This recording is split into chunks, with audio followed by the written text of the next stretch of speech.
Informasi selanjutnya, saudara, seorang wanita 25 tahun di Sukabumi, Jawa Barat ditemukan tewas di kebun milik warga dengan luka di sekujur tubuhnya. Dari penyelidikan polisi, wanita bernama Eneng Kalsum itu menjadi korban pembunuhan.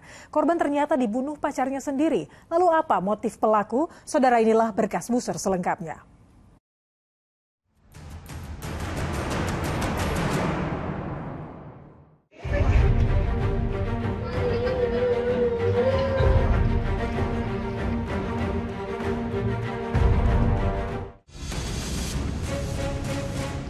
Warga kampung Babakan Sirna, Cibadak, Sukabumi, Jawa Barat geger setelah mengetahui ada tetangga mereka bernama Eneng Kalsum menjadi korban penganiayaan. Warga mencari barang bukti. Jejak kejahatan pelaku yang kabur setelah menganiaya wanita 25 tahun itu.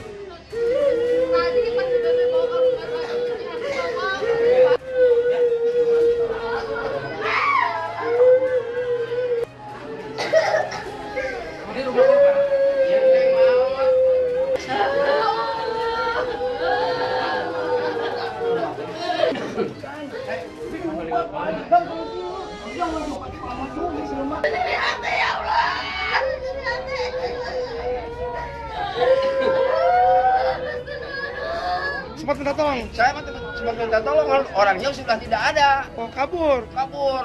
Minta tolong, saya kan bukan Uber itu. Yang ini yang korban anak saya. Pelaku sempat dikejar adik korban, namun menghilang dan gagal ditangkap.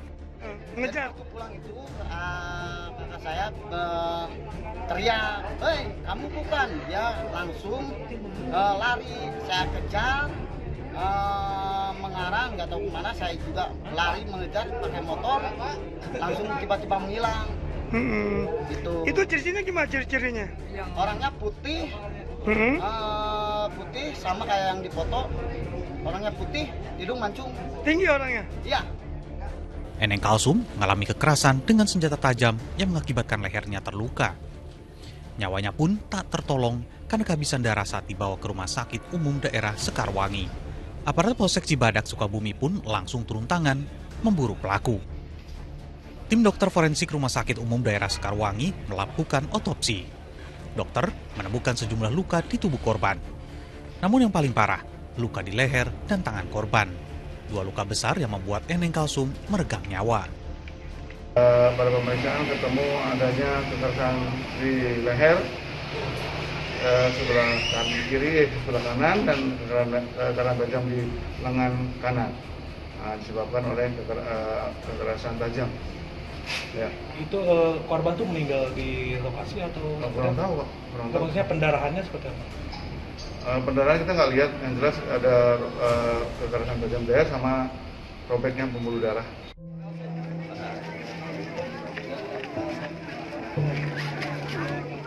Setelah 5 jam diotopsi, jenazah Eneng Kalsum dipulangkan ke pihak keluarga di kampung Babakan Sirna, Cibadak, Sukabumi.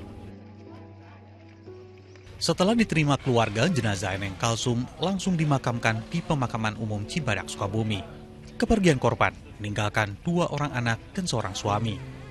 Hingga korban dikebumikan, polisi belum berhasil meringkus orang yang merenggut nyawa Eneng Kalsum.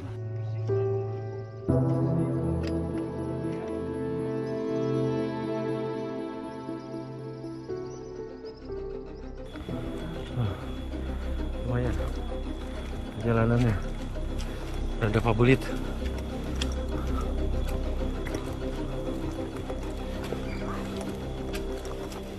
Aparat Polsek Cibadak dan aparat Polres Sukabumi mengendus keberadaan pelaku yang bersembunyi di Gunung Walat, Cibadak, Sukabumi. Menyusuri jalan setapak, polisi masuk ke dalam hutan memburu pelaku. Upaya polisi membuahkan hasil. Pelaku berinisial RR yang menyamar alat Tarzan itu pun diringkus dan dilumpuhkan di bagian kaki.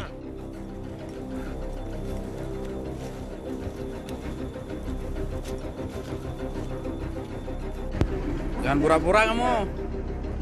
Lulus cedar juga. Jadi ketika selesai melaksanakan penusukan, tersangka ini langsung kabur, berpindah-pindah tempat dengan cara untuk menyamarkan diri itu dengan menggunakan wig, kemudian pakai peci, atau peci. Jadi cara itu untuk menyamarkan dia karena masa dalam pelariannya ini. RR, lelaki 29 tahun itu terpincang sehingga harus dibopong polisi saat dibawa ke Mapolsek Cibadak. Setelah RR tertangkap, alasan pelaku membunuh Eneng Kalsum pun terjawab. RR cemburu karena korban rujuk dengan suami lamanya. Sementara sebelum rujuk dan setelah cerai, Eneng Kalsum berpacaran dengan pelaku. Nusuk pacarmu kenapa?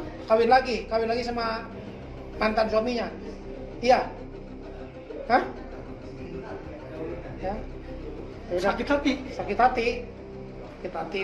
Jadi berdasarkan keterangan pelaku disesuaikan dengan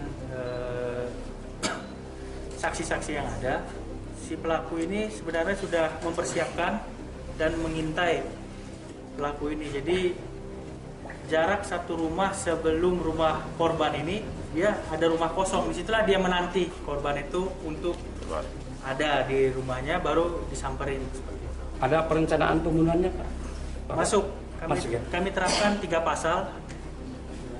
Pasal 338 tentang pembunuhan, 340 tentang pembunuhan berencana, dan 351 ketiga tentang penganiayaan yang menyebabkan korban jiwa. Rasa cemburu yang teramat dalam tak dapat ditahan pelaku. Dia melampiaskan sakit hati perkara cinta itu dengan menghilangkan nyawa korban. Atas perbuatannya, pelaku dijerat pasal berlapis dengan ancaman hukuman 20 tahun penjara dan maksimal hukuman mati.